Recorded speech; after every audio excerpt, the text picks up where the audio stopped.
నీ భవనములో రేయి పగలు వేచియుందును, స్తుతించి ఆరాధింతును, నా చింతలు మరచెదను, నిన్నే స్తుతించి ఆరాధింతును, నిన్నే స్తుతించి ఆరాధింతును, నిన్నే స్తుతించి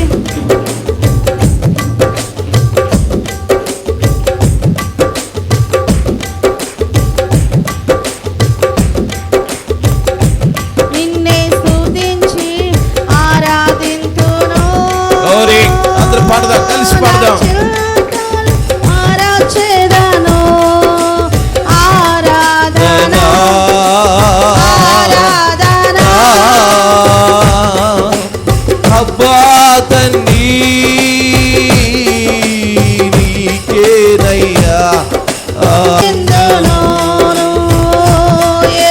రాజాని భవనములు పగలు వేచియుందును, నిన్నే స్తుతించి ఆరాధింతును, మరచెదను, నిన్నే స్తుతించి ఆరాధించును, మరచెదను ఆరాధన ఆరాధన ఆరాధన ఆరాధన ఆరాధన యేసయ్యా ఆరాధన ఆరాధన ఆరాధన ఆరాధన నా యేసయ్యా ఆరాధన ఆరాధన ఆరాధన ఆరాధన నా యేసయ్యా ఆరాధన ఆరాధన నా పూర్ణ మనసుతో ఆరాధింతును, నా పూర్ణ బలముతో ప్రేమించెదా, నా పూర్ణ బలముతో చప్పట్లు కొట్టు యేసయ్యా పూర్ణ హృదయముతో దేవుని ఆరాధన చేద్దాం. ఆరాధన ఆరాధన నా యేసయ్యా ఆరాధన ఆరాధన ఆరాధన విగ్రహ స్వరముతో యేసయ్యా ఆరాధన ఆరాధన ఆరాధన ఆరాధన నా యేసయ్యా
బిగ్గరగా చప్పట్లు కొట్టు. వాళ్ళ మధ్య వెళ్ళి మోకరించాడు, ప్రభు వైపు చూశాడు. ఈ రాత్రి వాక్యం వింటున్నటువంటి దేవుని బిడ్డలారా, ప్రభు సన్నిధిలో ఎవరైతే మోకరించి దేవుని వైపు చూస్తారో, నీవు దేవుని ఎదుట మోకరించినప్పుడు నీ ఎదుట ఉన్న ప్రతి సవాలు, నీ ఎదుట ఉన్న ప్రతి సమస్య నీ ముందర మోకరించవలసిందే. నువ్వు దేవుని ఎదుట మోకరిస్తే ఈ ప్రపంచంలో ఉన్న ఏదైనా సరే నీ దగ్గర మోకరించవలసిందే ప్రియులరా. అలాగే దేవుని దాసుడు దేవునికి లోబడి దేవుని చిత్త ప్రకారం జీవిస్తున్నాడు కాబట్టి సాతాను ఏదో చేయాలని చూసింది, కానీ తన తరం కాదు.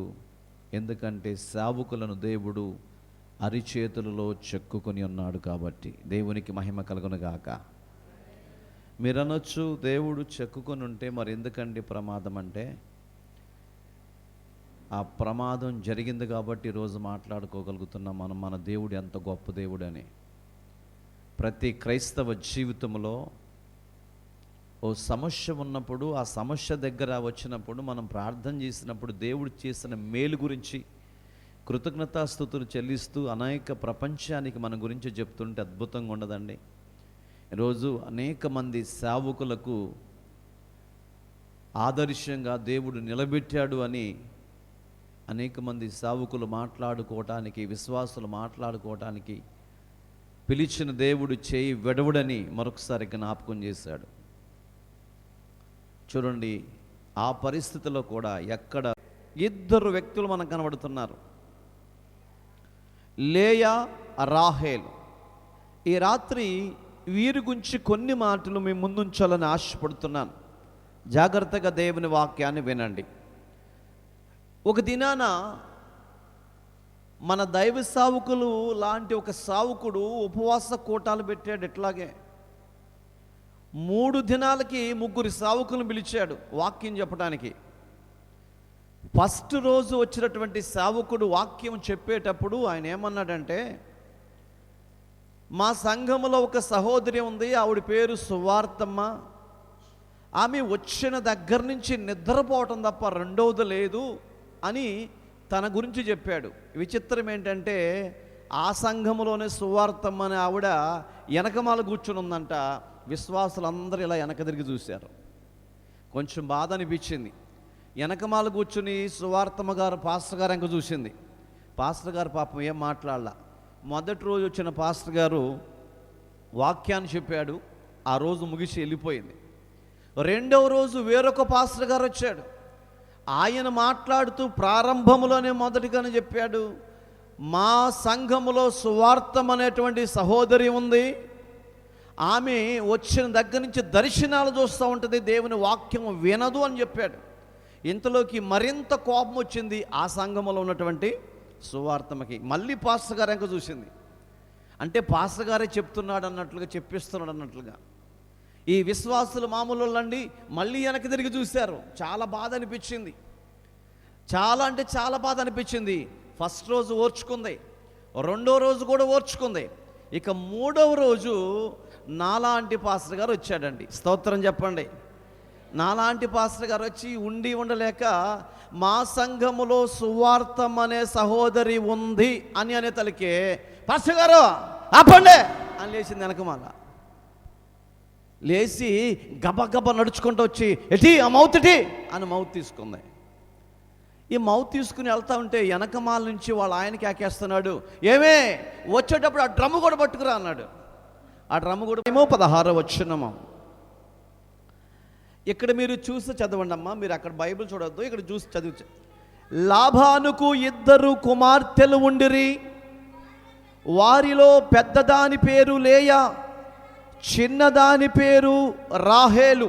లాబాను గురించి మనకు తెలుసు, యాకోబు గురించి మనకు తెలుసు, ఇస్సాకు గురించి తెలుసు, అబ్రహాము గురించి తెలుసు, వీరందరి గురించి తెలుసు. కానీ ఈ రాత్రి వీరిలో దాగిన బాధ ఏంటో మనకు తెలియదు ప్రియులారా. బాధ అనేది పడేవాడికే తెలిసిద్ది, పైనుండి చెప్పేవాడికి ఏం అర్థం కాదు. ఈ రాత్రి మనం వింటున్నటువంటి ఈ వ్యక్తులలో ఏదో ఒక బాధ దాగి ఉంది, ఏదో ఒక దుఃఖము దాగి ఉంది, ఏదో ఒక కన్నీళ్లు దాగి ఉంది. అదేంటో చూద్దాం. ఆ ఇద్దరి కుమార్తెలలో పెద్ద కుమార్తె పేరు ఏం పేరని చెప్పారు? లేయా. లేయా. యాకోబు వచ్చాడు, చిన్న కుమార్తెను ప్రేమించాడు, పెళ్లి చేసుకుంటానని చెప్పాడు, 7 సంవత్సరాలు కొలువు చేయమని చెప్పాడు. 7 సంవత్సరాలు కొలువు చేసిన తర్వాత వివాహము చేద్దాము అనుకున్నప్పుడు ఇశ్రాయేలుల పెద్దలలో కొంతమందిని విచారించినప్పుడు ఆయన చెప్పిన మాట ఏమిటో తెలుసా? ఆ పెద్దలు చెప్పిన మాట ఏమిటంటే, పెద్దమ్మాయికి వివాహము కాకుండా చిన్నమ్మాయికి ఎలా చేస్తావు? కాదు, పెద్దమ్మాయికే చేయమని చెప్పినప్పుడు ఆ రాత్రి వివాహం జరిగిపోయింది. తెల్లవారి చూస్తే ఆయన కోరుకున్న అమ్మాయి రాలేదు ప్రియులరా, వేరొక పెద్ద అమ్మాయి వచ్చింది. ఉదయాన్నే లేచాడు, మామా ఏంటి నువ్వు చేసిన పని? నేను వివరంగా నీకు చెప్పాను కదా అని అడుగుతుంటే, అల్లుడు మన పెద్దలు ఉన్నారు, వాళ్ళు చెప్పారయ్యా, పెద్ద కుమార్తెకి వివాహం చేయకుండా చిన్న కుమార్తెకు చేయకూడదంట, అందుకని ఇలా చేశాను. నేను నిన్నేం ఇబ్బంది పెడతలేదు, తనను కూడా నువ్వు చేసుకుంటా నీకు అవకాశం ఉంది. మరొక 7 సంవత్సరాలు చేయమంటే 7 సంవత్సరాలు కొలువు చేశాడు. మొత్తం 14 సంవత్సరాలు కొలువు చేశాడు. ఇప్పుడు చెప్పండి, కోరుకున్న ఒక వ్యక్తిని దక్కించుకోవటం కోసం ఎన్ని సంవత్సరాలు కొలువు చేశాడు? 14 సంవత్సరాలు కొలువు చేశాడు. ఈరోజు కోరుకున్న వ్యక్తి, ప్రేమించిన వ్యక్తిని దక్కించుకోవటం కోసం కొలువు చేసేవాళ్ళు లేరు, శ్రమ పడేవాళ్ళు లేరు. ప్రేమించాలనే ముసుగులో, ప్రేమించాలనే మోసములో నిన్ను చంపమంటావా, నన్ను ఏం చేయమంటావని బెదిరిస్తూ అదిరిస్తూ నేటి యువతరం పూర్తిగా నాశనం అయిపోయింది ప్రియులారా. యాకోబేమో కొలువు చేశాడు, ఇప్పుడు నేటి తరమేమో ప్రేమ అనే ముసుగులో వారి జీవితాలు వాళ్ళే నాశనం చేసుకుంటున్నారు. ప్రేమించటం అంటే ప్రేమను ఇవ్వటం, కానీ ప్రేమ వాళ్ళ దృష్టిలో ప్రేమ అంటే ఏంటంటే శరీరేచ్ఛలు నెరవేర్చుకోవటమే ప్రేమగా మారిపోయింది. తల్లి మాట వినేవాళ్ళు లేరు, తండ్రి మాట వినేవాళ్ళు లేరు. తల్లి తండ్రి కష్టపడి సంపాదించి మేం పడే బాధలు మా పిల్లలు పడకూడదని కాలేజీలకు పంపిస్తుంటే, ఏది లోటు లేకుండా చేస్తుంటే, కావలసినవన్నిటిని కొనిస్తుంటే, వీళ్ళు ఏం చేస్తున్నారండి? తల్లి తండ్రి మాట వినకుండా వారికి నచ్చినట్లుగా ఎవరో ఒకరిని ప్రేమించి మోసపోతూ వాళ్ళ జీవితాలు వాళ్ళు నాశనం చేసుకుంటూ చివరికి మరణం దగ్గరికి వెళ్ళిపోతున్నారు నేటి యువతరం ప్రియులరా. కానీ యాకోబు అలా కాదండి. యాకోబుకి అదాటు ఉంది, అధికారం ఉంది, వెళ్ళి ఆమెని పెళ్లి చేసుకునే అవకాశం ఆయనకు ఉంది. అలా చేయలేదు ప్రియమైనటువంటి వారులారా. ఆయన ఏం చేస్తాడో తెలుసండి, చక్కగా వెళ్ళాడు, మామతో మాట్లాడాడు, 14 సంవత్సరాలు కొలువు చేశాడు ప్రియులరా. 14 సంవత్సరాలు కొలువు చేసిన తర్వాత తనను దక్కించుకున్నాడు. చూడండి, కోరుకున్న వ్యక్తి కొరకు 14 సంవత్సరాలు కొలువు చేసినట్లుగా వాక్యంలో మనం చూస్తున్నాం. అయితే జరిగిన సంగతి ఏమిటంటే, లేయాను ఇచ్చి పెళ్లి చేస్తే, లేయా అంటే మన యాకోబుకి ఇష్టం లేదు, మొదటి నుంచి ఇష్టం లేదు. ఈయనైతే పెళ్లి చేశాడు. ఎందుకు ఇష్టం లేదు అంటే, లేయా ఒక బలహీనమైనటువంటి వ్యక్తి, లేయా ఒక బలహీనతలో ఉన్నటువంటి వ్యక్తి. లేయా గురించి మనం కాస్త ఆలోచన చేస్తే చూడటానికి పెద్దగా బాగోదు. రాహేల్ అయితే చూడటానికి చాలా బాగుంటుంది. అందుకనే అరణ్యములో మొట్టమొదట చూసినప్పుడే మనసు కలిగింది ప్రియులరా యాకోబు నాకు. మనం చూస్తాం, వీళ్ళిద్దరు అప్పటి వరకు కలిసి బ్రతికారు.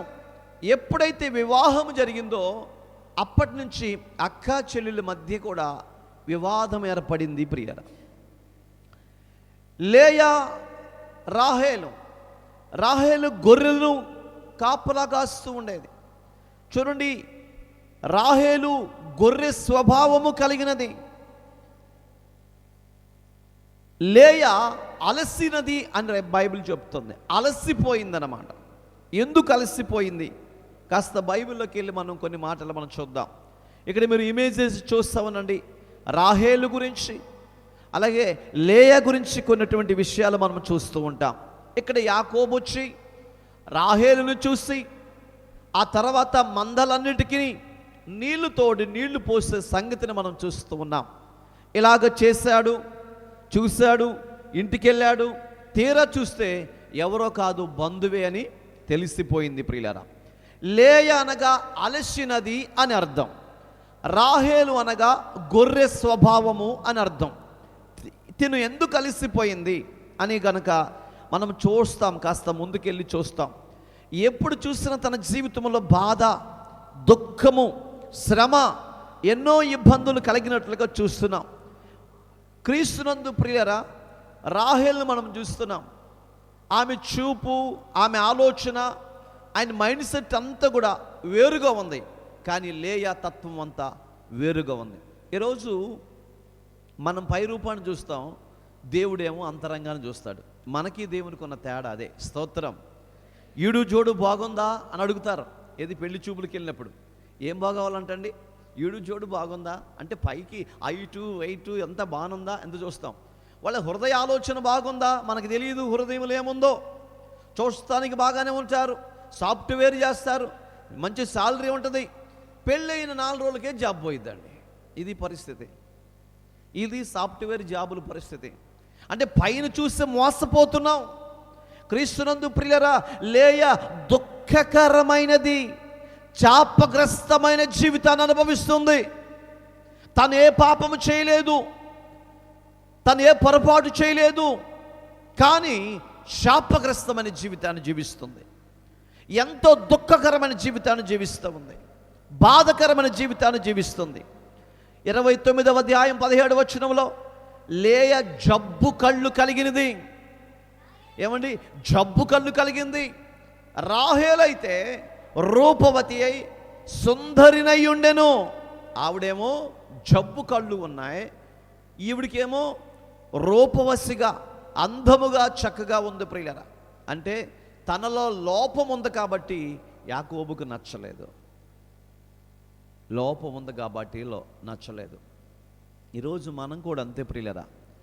ఎవరైనా లోపం కలిగి ఉంటే వాళ్ళని తక్కువ చేసి మాట్లాడుతూ ఉంటాం.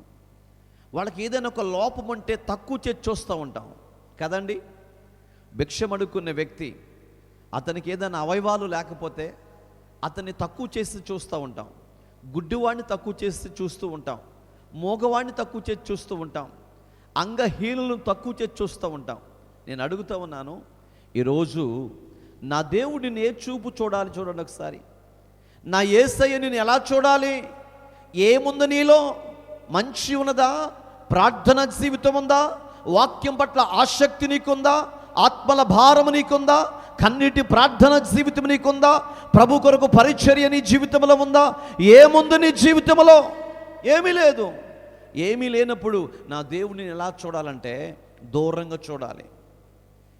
కానీ ప్రతి దినము నా దేవుడు నిన్ను చూస్తూనే ఉన్నాడు. ప్రతి దినము నా దేవుడు నిన్ను కనిపెడుతూనే ఉన్నాడు. నువ్వు కూర్చుంటానికి తెలుసు, లేచుటానికి తెలుసు, నడుచుటానికి తెలుసు, ప్రయాణం చేయటానికి తెలుసు. నీ అంతరంగాన్ని ఎరిగిన దేవుడు నువ్వేంటో నీకు తెలుసు. తెలిసినటువంటి ఆయన ఎన్నిసార్లు దేవునికి దుఃఖాన్ని కలిగించినా, ఎన్నిసార్లు దేవునికి బాధ కలిగించినా ఎందుకు ప్రేమిస్తున్నాడంటే ఏదో ఒకరోజు మార్పు చెందుతామనే ఆశ పరలోకపు తండ్రికి. హల్లెలూయ.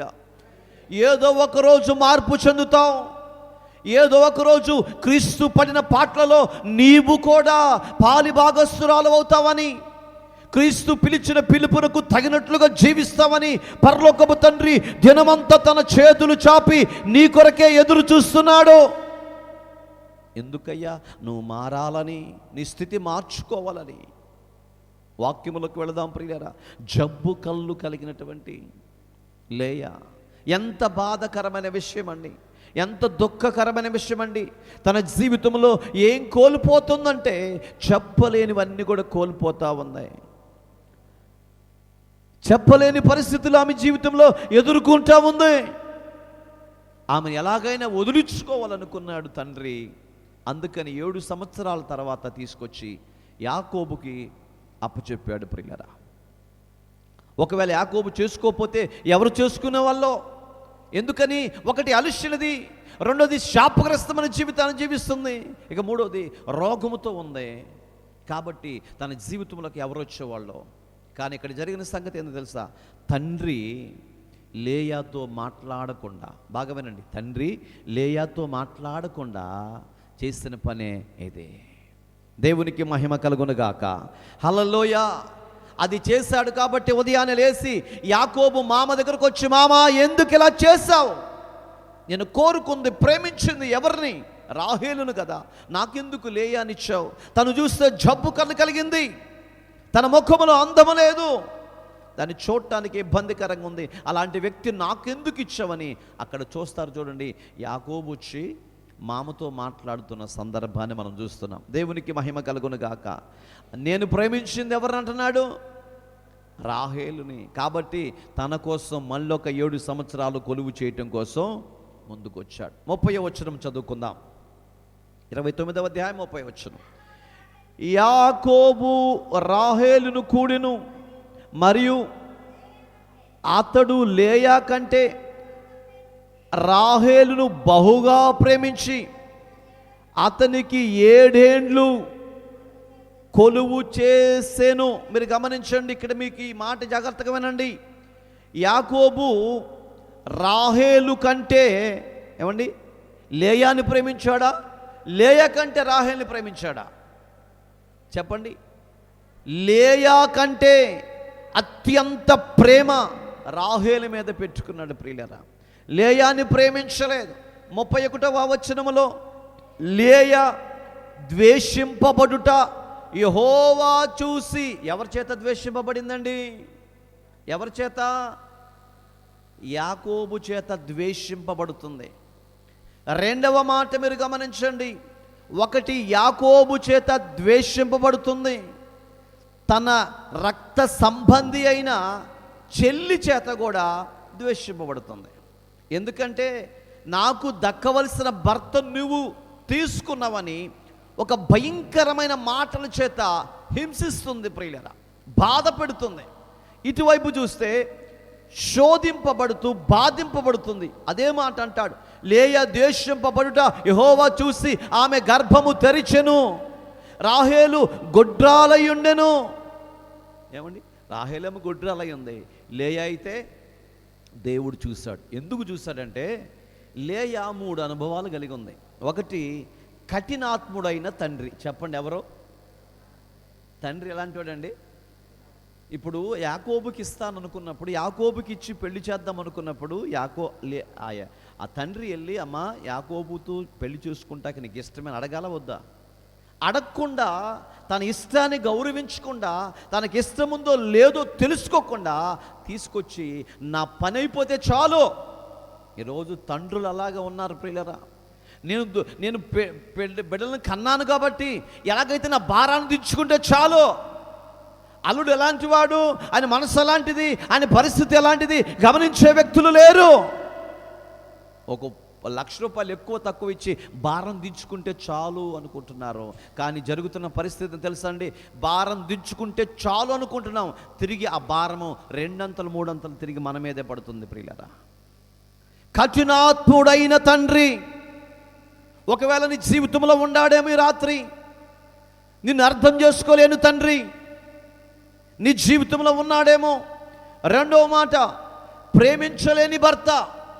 ఈ భర్త, ప్రేమించలేని భర్త అందరి జీవితంలో ఉంటాడండి. స్తోత్రం. ఎవరంటేనా? ప్రేమించలేని భర్త. ఎవరిని ప్రేమిస్తున్నాడు? చెల్లిని ప్రేమిస్తున్నాడు. వివాహము చేసుకున్న లేయాని ప్రేమించడం లేదు. ఒకటేమో కఠినాత్ముడైన తండ్రి, రెండవదేమో ప్రేమించలేని భర్త, మూడవది ద్వేషించే చెల్లి. ప్రతి నిమిషము ప్రతి క్షణము చూటి పోటీ మాటలు మాట్లాడుతూ దుఃఖాన్ని కలగచేస్తూ బాధను కలగచేస్తూ ఉంటే ఈ మూడిటికుండా తన జీవితం కృంగిపోవటం మొదలుపెట్టింది ప్రియులారా. మనిషి ఆస్తి ఉంటే బ్రతకడం, అంతస్తులు ఉంటే బ్రతకడం, మేడలు మిద్దులు బంగారం ఉంటే బ్రతకడం, కాస్త అంత ప్రశాంతత ఉంటే బ్రతుకుతాడు. స్తోత్రం. ఏముండాలంట? చెప్పాలి, ఏముండాలి? ప్రశాంతత. అందుకనే యేసుక్రీస్తు ప్రభువారు అంటాడు, ప్రయాసపడి భారం మోస్తున్న సమస్త జనులారా నా దగ్గరికి రండి, నేను మీకేమిస్తాను. నువ్వే ప్రశాంతత అయితే కోరుకున్నావో. ఈరోజు చాలామంది జాబ్ చేసే వాళ్ళు ఉన్నారు, ఉదయాన్నే లేస్తున్నారు, పరుగులు ప్రయాణం చేయాలి, చాలా దూరం ప్రయాణం చేయాలి, డ్యూటీ చేయాలి, మరలా ప్రయాణం చేయాలి, ఇంటికి రావాలి, అలసిపోతున్నారు. వాళ్ళ జీవితంలో సంతోషం లేదు, సమాధానం లేదు, ప్రశాంతత లేదు. అసలు ఎందుకు బతుకుతున్నారో కూడా అర్థం కావటం లేదు. కుంగిపోతున్నారు ప్రియులరా. కనీసం పిల్లలతో ఆడుకునే సమయం ఉండలేదు, భార్యతో మాట్లాడే సమయం ఉండలేదు. ఇలాంటి జీవితాలు జీవించే వాళ్ళు ఎంతోమంది ఉన్నారు ప్రియులరా. కానీ ఈ మూడింటికి నోచుకోలేకపోయింది.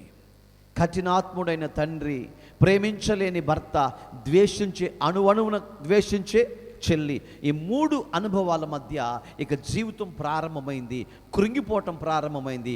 ఈ పరిస్థితిని నా యేసయ్య చూశాడు. చెప్పాలి బిగ్గరగా హల్లెలూయా. ద్వేషింపబడుతుంటే ప్రేమకు నోచుకోలేకపోతే నా దేవుడు చూశాడు.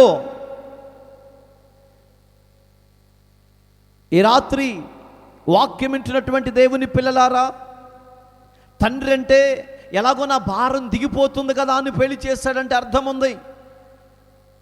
మరి ప్రేమించలేని భర్త, ఈరోజు చాలామంది జీవితంలో ప్రేమించే భర్తలు లేరు. వాళ్ళు అనుకుంటున్నారు, నేను వెళ్తున్నాను, కష్టపడుతున్నాను, పని చేస్తున్నాను, డబ్బులు తీసుకొస్తున్నాను, వచ్చేటప్పుడు పిల్లలకు కావలసినవన్నీ కొనుక్కొస్తున్నాను అనుకుంటున్నారు. కాదండి, భార్యకు కావాల్సింది నువ్వు తీసుకొచ్చే బిర్యానీ కాదు, నువ్వు తీసుకొచ్చే ఆ టిఫిన్ కాదు, నీ పిల్లలకు కావాల్సింది మంచి బట్టలు కాదు, నీతో కాసేపు మాట్లాడాలని ఆశ, నాన్నతో కాసేపు ఆడుకోవాలని, భార్య తన హృదయంలో ఉన్న బాధ కాస్త చెప్పుకోవాలని. ఎప్పుడైతే పెళ్ళి అనే ఒక రెండు మాటల చేత తల్లిని తండ్రిని విడిచిపెట్టి, సొంత బంధువులు విడిచిపెట్టి, ఊరును విడిచిపెట్టి నీ అడుగు జాడలంపడబడి నీ దగ్గర వచ్చింది, నువ్వు పెట్టింది తింటుంది, నువ్వు కట్టినింటిలో ఉంటుంది. అలాంటి పరిస్థితుల్లో తనకు బాధ వస్తే, తనకు దుఃఖం వస్తే ఎవరికి చెప్పుకోవాలండి?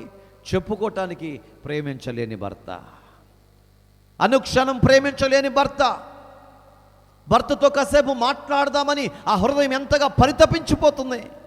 కానీ ప్రేమించలేకపోతున్నారే. పనికి వెళుతున్నారు, వస్తున్నారు, వచ్చిన దగ్గర నుంచి ఏదో ఒక సెంటర్లో కూర్చొని కాసేపు మాట్లాడుకోవటం, పొద్దుపోయిన తర్వాత ఇంటికి రావటం, ఈలోక పిల్లలు నిద్రపోనే పోతారు. ఎప్పుడైనా నీ పిల్లలతో ఆడుకున్నావా? నీ భార్యకు ప్రేమను పంచావా? ఆఖరి వరకు ఉండేది నీ భార్య, భర్తకు భార్య, భార్యకు భర్త, వీళ్ళిద్దరే. మధ్యలో వచ్చే పిల్లలు మధ్యలోనే వెళ్ళిపోతారు. వివాహమైన తర్వాత వాళ్ళ దారి వాళ్ళు చూసుకుంటారు. బాధ వచ్చినా, కష్టం వచ్చినా, ఏ పరిస్థితి అట్టొచ్చినా ఈ భార్య భర్తలు మాత్రమే ఆ చివరి వరకు అంటే ఆ వ్యవస్థను నడిపించుకుంటూ వెళ్ళిపోతారు. అందుకని కొన్ని సందర్భాల్లో కొడుకులు రమ్మన్నా కానీ లేదు మాకు ఓపుకున్నంతకాలం ఇక్కడే వండుకు తింటామంటారు. ఏమున్నంతకాలం? ఓపుకున్నంతకాలం మేము చేసుకుని చాకరీ చేసుకుంటాం. పూర్తిగా ఓపిక పోతే ఇక చేసుకోలేమనుకుంటే అప్పుడు వస్తామని చెప్తారు. అంటే వాళ్ళ ఉద్దేశం ఏంటంట? భార్య భర్త వీళ్ళ మధ్య దేవుడు ఎంత ప్రేమను పెట్టాడండి, ఎంత మంచి బంధం పెట్టాడండి. ఎంత దూరం అని వెళ్ళమండి, సాయంత్రానికి ఇంటికి రావాలి ఏ వ్యక్తి అయినా సరే. ఎందుకని? ఇంటికాడ ఎవరు ఉన్నారు? భార్య ఉంది, పిల్లలు ఉన్నారు, తనకంటూ కుటుంబం ఉంది. ఈ బంధాన్ని దేవుడు పెట్టకపోతే ఏ బస్ స్టాండ్లో ఉంటాడో, ఎక్కడ పడుకుంటాడో, ఎక్కడ తింటాడో, హద్దు మీరి బ్రతుకుతాడు. కానీ ఆ పరిస్థితులు చక్కపరచడం కొరకు కుటుంబ వ్యవస్థను దేవుడు సిద్ధపరిచాడు, అక్కడ ప్రేమను పెట్టాడు. ఆ ప్రేమ ఎవరిలో లేదంటే లేయాకు దక్కటం లేదు ప్రియులారా. లేయాకు దక్కగా ద్వేషింపబడుతూ బాధ అనుభవిస్తున్న సందర్భాలలో ఈ 32వ వచనము చూస్తే, లేయా గర్భవతి అయి నా దేవుడు లేయాను చూశాడు, ఆమె పడుతున్న బాధను చూశాడు. అప్పుడు ఆమెను దర్శించినప్పుడు లేయా గర్భవతి అయి కుమారుని కని యెహోవా నా శ్రమను చూసి ఉన్నాడు. బిగ్గరగా చప్పలు కొడదామా? హల్లెలూయా. ఇప్పుడు ఈవిడ అనుకుంటుందండి, ఎప్పుడైతే గర్భము తెరచాడో ఇవనుకుంటుంది, ఏమనుకుంటుందంటే యెహోవా నా శ్రమను చూశాడు. నువ్వు ఎప్పుడైనా అనుకున్నావా? మనం చాలాసార్లు అనుకుంటామండి. ఎప్పుడైనా మనకు మేలు చేసినప్పుడు నిజంగా దేవుడు నా ప్రార్థన విన్నాడండి, నిజంగా దేవుడు నన్ను జ్ఞాపకం చేసుకున్నాడండి, నాకు పిల్లోడికి సహాయం చేశాడండి, మా మనవడికి సహాయం చేశాడండి, మా ఆయనకి సహాయం చేశాడని ఎన్నిసార్లు చెప్పుకుంటాం. అంటే దేవుడు ఎవరిని చూశాడండి? లేయాని చూసిన దేవుడు ఈ రాత్రి నిన్ను చూసునుగాక. లేయాని చూసిన దేవుడు ఈ రాత్రి నీ బాధను దేవుడు అర్థం చేసుకొనుగాక. లేయా ఇక్కడ గర్భవతి కుమారుని కన్నప్పుడు ఆమె అనుకుంటుంది, నా శ్రమను దేవుడు చూసి ఉన్నాడు గనక నా పెనిమిటి నన్ను ప్రేమించును కదా అనుకుందండి. పిల్లాడు పుట్టేదలకి దేవుడని గుర్తు చేసుకున్నాడు కాబట్టి ఇక నా భర్త నన్ను పేరు పెట్టింది. ఈ ఆశ అంతా ఏంది? భర్త ప్రేమ కోసం పరితపించిపోతుంది. దేవుడు నా బాధ చూశాడు, మా భర్తను ఇక నాకు ప్రేమించేలాగా చేస్తాడని ఆశపడింది. కానీ ఆశ అడియాశకని మిగిలిపోయింది. ప్రియులారా, దేవునికి మహిమ కలుగును గాక. చూడండి, లేయాకు కుమారుడు అనుగ్రహించబడ్డాడు. ఆ కుమారుని కౌగిలించుకుంటుంది, కుమారుని ఎత్తుకుంటుంది. కానీ యాకోబు దగ్గర నుంచి ప్రేమ రాలా. యాకోబు దగ్గర నుంచి ప్రేమ రాలేదు. ప్రియులారా, ఎంత బాధకరమైనటువంటి విషయమో గమనించండి. తర్వాత 33వ వచనంలో ఆమె మరలా గర్భవతి అయి కుమారుని కని, నేను ద్వేషింపబడితేనన్న సంగతి యెహోవా విన్నాడు గనక. ఇందాకేమో నేను శ్రమ పడుతున్నానని దేవుడు చూశాడంది. ఇప్పుడేమంటుంది? నేను ద్వేషింపబడుతున్న సంగతి యెహోవా విన్నాడు. అంటే ఎవరు ద్వేషిస్తున్నారు ఇక్కడ? ఎవరు ద్వేషిస్తున్నారు? ఓ పక్క యాకోబు, ఒక పక్క భర్త, ఇంకో పక్క చెల్లి. తండ్రి అసలు పట్టించుకోవట్లేదు. అందుకే అంటుంది, నేను ద్వేషింపబడుతున్నానని, దూషింపబడుతున్నానని, శ్రమ పడుతున్నానని యెహోవా విన్నాడు, యెహోవా చూశాడు. చదవండి, సంగతి యెహోవా విన్నాడు గనక ఇతను కూడా నాకు దయచేసిననుకొని అతనికి సిమియోను అని పేరు పెట్టిన. దేవునికి స్తోత్రం. సిమియోను అని పేరు పెట్టింది. ఇప్పుడు నా బాధ అంతా దేవుడు చూశాడు, వీళ్ళు పలికే మాటలన్నీ దేవుడు విన్నాడు అనుకునంట సిమియోను అని పేరు పెట్టిందంటండి. తర్వాత వాక్యము చూద్దాం. ఇప్పుడు ఎంతమంది పిల్లలు అయ్యారండి? ఇద్దరు అక్కడ కనబడుతున్నారా? Very good. 2 పిల్లలకి ఇచ్చింది, కానీ భర్త ప్రేమ ఇంకా దక్కలేదండి. చెల్లి ద్వేషిస్తూనే ఉంది, తండ్రి పట్టించుకోవటం లేదు. 34వ వచనం చూద్దాం. ఆమె మరలా గర్భవతి కుమారుని కని, తుదకు ఈసారి నా పెనిమిటి నాతో హత్తుకొని ఉండును. స్తోత్రం. అనుకుంది ఈమె మనసులో. ఎప్పుడు? 3వ వాడు పుట్టినప్పుడు అనుకుందంటండి. ఈ 3వ వాడు పుట్టాడు, ఇప్పుడైనా సరే ఇలా అనుకుంటాడు, హత్తుకుంటాడు అనుకొని అతనికి 3 కుమారులు కంటిని అనుకొనెను. అందుచేత అతనికి లేవి అని పేరు పెట్టెను. దేవునికి స్తోత్రం. 3వ కుమారుడు పుట్టినప్పుడు ఈవిడేమనుకుందంట? నన్ను హత్తుకుంటాడు అనుకుంది భర్త. కానీ లేవి ఎవరిని హత్తుకున్నాడు చెప్పండి? లేవి గోత్రం ఎవరిని హత్తుకుంది? ఎవరిని హత్తుకుంది? పరలోకపు తండ్రిని హత్తుకుంది. లేవి గోత్రములో నుంచే ఈరోజు ఆ బలిపీఠం దగ్గర ధూపం వేయటానికి ఆ గోత్రానికి దేవుడు అవకాశాన్ని ఇచ్చాడు. ఈవిడ అనుకున్న మాట వాస్తవమే. స్తోత్రం. ఇక కాస్త ముందుకెళ్ళి కొన్ని చూద్దాం. చూడండి, 3వ కుమారుడు పుట్టాడు, హత్తుకుంటాడు అనుకుంది. కానీ అప్పటికి కూడా ప్రేమ కల. 1వ కుమారుడు అనుకుంది, 2వ కుమారుడు అనుకుంది, 3వ కుమారుడు అనుకుంది. కానీ మనిషిలో ఏం రాలేదండి? మార్పు రాలేదండి. బిడ్డలు పసిపిల్లలను చూసుకుంటా నవ్వుకుంటూ ఉండొచ్చే, రాలేదు. అలాంటి పరిస్థితుల మధ్య తను ఎంత బాధపడిందో 35వ వచనం. ఆమె మరలా గర్భవతి అయి కుమారుని కని, ఈసారి యెహోవా స్తుతించను అనుకొని యోధా అని పేరు పెట్టిన. గట్టిగా చపలు కొట్టి దేవుని స్తోత్రం చెప్తాం. హల్లెలూయా. ఇక 4వసారి అండి స్తుతి పుట్టిందండి. యోధా స్తుతి పుట్టింది. ఇప్పుడు చూడండి, కఠినాత్ముడైనటువంటి తండ్రి, ప్రేమించలేని భర్త, ద్వేషించే చెల్లి, ఇలాంటి సమస్యల మధ్య 3 వ్యక్తులు వచ్చారు, అయినా ప్రేమ దక్కల. ఇక 4వ వ్యక్తి స్తుతించేవాడు బయటకు వచ్చాడు. స్తుతి బయటకు వచ్చింది. ప్రియమైనటువంటి వాళ్ళరా, యోధా గోత్రం బయటకు వచ్చింది. ఈ గోత్రం గురించి కాస్త ముందుకెళ్ళిన తర్వాత మనకు అర్థమవుతుంది. యోధా గోత్రం బయటకు వచ్చింది. ఇక్కడ అప్పుడు ఆమెకు ఏమవుతుందంట? దేవునికి స్తోత్రం. హల్లెలూయా. ఎంతమంది వచ్చారు? 4 కనబడుతున్నారా? ఆ 4 చూసుకుంటుంది, కానీ ప్రేమ అనురాగం ఏమీ కనబడలేదు. స్తోత్రం. అయితే ద్వేషింపబడుట, దూషింపబడుట, బాధింపబడుట, దుఃఖపడుట, ఇవన్నీ దేవుడు చూశాడు. చూసి లేయాని దేవుడు జ్ఞాపకం చేసుకుని అన్నాడు, లేయా, నీ తండ్రి కఠినాత్ముడైనా, లేయా నీ భర్త ప్రేమించకపోయినా, లేయా నీ చెల్లిని ద్వేషిస్తున్నా, ఇదిగో నేను మరువని వాడను. స్తోత్రం. నేను విడువని వాడను. ఆయన మరిచిపోయేవాడు కాదు, విడిచిపెట్టేవాడు కాదండి. ఈవిడ మాట్లాడిన ప్రతిసారి దేవుని తీసుకొచ్చి పెట్టిందండి. పుట్టిన ప్రతి కుమారుడి గురించి మాట్లాడుతూ యెహోవాను తీసుకొచ్చి పెట్టిందండి. అంటే చిన్న వయసు నుంచి భక్తి కలిగిన వ్యక్తిగా కనబడుతుందండి. ప్రార్థనా జీవితాన్ని కలిగింది. అంటే వీళ్ళందరూ ద్వేషించిన, వీళ్ళందరూ దూషించిన దేవుని మీద ఆనుకున్న అనుభవము లేయాకుంది. ఈరోజు ఒకవేళ నువ్వు దూషింపబడుతున్నావేమో, లేయా వలె ద్వేషింపబడుతున్నావేమో, అయిన వారి చేత కాని వారి చేత, రక్త సంబంధుల చేత బాధింపబడుతూ, వేధింపబడుతూ అనరాని మాటలు అంటుంటే నీ హృదయము తల్లడిల్లిపోతుందేమో. ఈ మనుషులు నిన్ను పట్టించుకోకపోవచ్చు, నీ బిడ్డలు నిన్ను పట్టించుకోకపోవచ్చు, నీ భర్త ఒకవేళ నిన్ను పట్టించుకోకపోవచ్చు, నీ రక్త సంబంధులు నిన్ను పట్టించుకోకపోవచ్చు. నిన్ను చూస్తున్న ఒక వ్యక్తి ఉన్నాడు, ఆయనే నజరేయుడైన యేసయ్య. నిన్ను చూస్తున్నాడు ఆయన. లేయాను చూశాడండి. లేయాను చూసి ఏం చేశాడు తెలుసా? యాకోబు ప్రేమించట్లేదు కదా, మీ చెల్లి ప్రేమించట్లేదు కదా, మీ తండ్రి ప్రేమించట్లేదు కదా, నేను చూడు నిన్ను ఒక అద్భుతమైన వ్యక్తిగా మారుస్తానని చెప్పాడు. ఏం చేశాడు తెలుసా అండి? ఆమె వంశములో నుంచి వ్యక్తులను బయటికి తీసుకురావటం మొదలుపెట్టాడు. లేవి గోత్రములో నుంచి చూడండి, మోషే, అహరోను, మిరియాము, యాజకులు అనబడినటువంటి వారందరూ కూడా లేయా గోత్రములో నుంచి నా దేవుడు బయటకు తీసుకొచ్చాడు. బిగ్గరగా చప్పట్లు కొడతారా? హల్లెలూయా, హల్లెలూయా. అక్కడ లేయా చరిత్ర దూషింపబడింది, ద్వేషింపబడింది, బాధింపబడింది.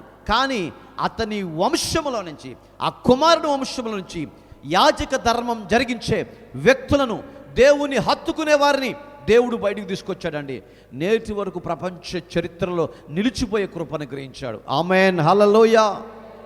వాళ్ళందరినీ యాజక ధర్మం చేసేవారిని తీసుకొచ్చాడు. వీళ్ళే యాజకులండి. మందసం మోయడానికి యాజకులు, లేవీలటువంటి యాజకులు దేవుడు ఏర్పాటు చేసుకున్నాడు. ఏమండి, అంత అద్భుతం అండి. భర్త ప్రేమ దక్కకపోయినా, చెల్లి ద్వేషించిన యేసయ్య విడిచిపెట్టాడా? యేసయ్య విడిచిపెట్టలా. మనం చాలా సందర్భాల్లో మనుషుల్నే నమ్ముకుంటాం, మనుషుల మీదే ప్రేమ పెట్టుకుంటాం, కానీ దేవుని మాత్రం నమ్ముకోమండి. దేవుని మీద ప్రేమ పెట్టుకోమండి. ఏదైతే నాశనం అయిపోయిందో దాన్నే నమ్ముతాం, ఏదైతే మనకు దక్కదో దాన్నే నమ్ముతాం. శాశ్వతమైన ప్రేమ చూపించే యేసయ్యని మాత్రం మనం ప్రేమించలేకపోతున్నాం. దేవునికి మహిమ కలుగును గాక.